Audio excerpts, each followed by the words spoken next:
All right. So, anything you have to say about my dad and his ailments? Nothing about his ailments. He's like the last man standing. He can run. He can play singles now. He can beat all the people that were challenging for him long ago.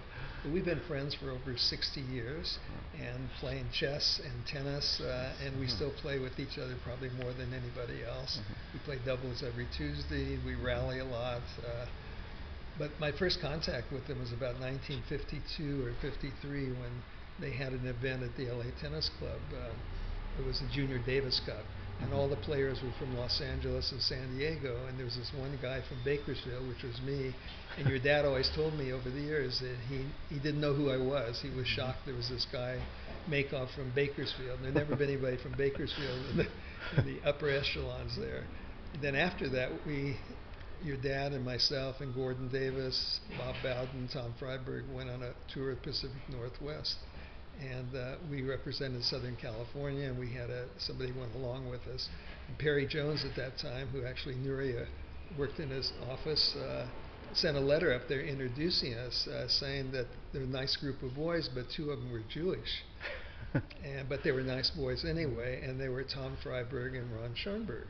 And of course, Ronnie at that time was Catholic, and he didn't know he was Jewish. I was Jewish, and I was not mentioned, so that was kind of a strange thing to happen. But that really solidified a long-term relationship between Ron and Gordon, myself, Tom, and Bob Bowden, and we've been close friends ever since that time. I always remember your dad when he was like the star of the 15 and unders. He was like number one, ranked number one, seeded number one, favorite to win the tournament and the national tournament. And I remember him playing at Buzzy Summers, who was a very good junior player from Northern California, who was probably 2 or 3 years older than your dad. And he was running around retrieving everything this hard-hitting Summers kid hit him. I always talked to him about how he beat his Buzzy Summers in the sectionals, which was really a good win for him. Then the other story, which is intriguing, is in the Pacific Southwest doubles tournament in 1953. Gordon and Ron were playing, and the team to beat was Franklin Johnson and Brooke Grant.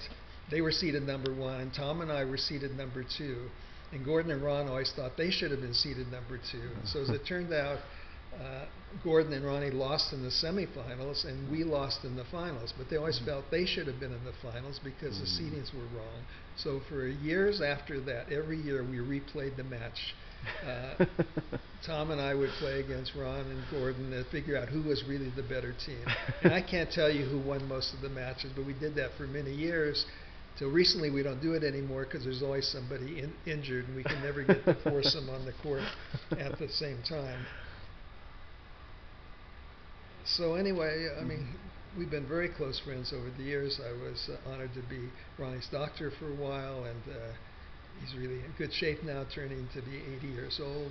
And we've enjoyed our companionship with families and the chess, which he always wins the chess, almost always wins the chess matches. And we rally a lot in singles and play doubles, so I'm really honored to say happy birthday to Ron on your 80th birthday. Fantastic. Okay, thank you so much. As one last question, as his doctor, have you had other patients who have had a broader diversity of ailments than my dad? He hasn't had a lot of illnesses. Okay. Wow. I mean, the normal aging things, and I wouldn't say he's had a lot of illnesses. I mean, he's still running around playing singles. Okay. And do people complain more about ghost ailments than my dad? He doesn't complain unless there's been some issues, but they've all been, kind of standard problems. Maybe not to you. Okay. All right, that was awesome.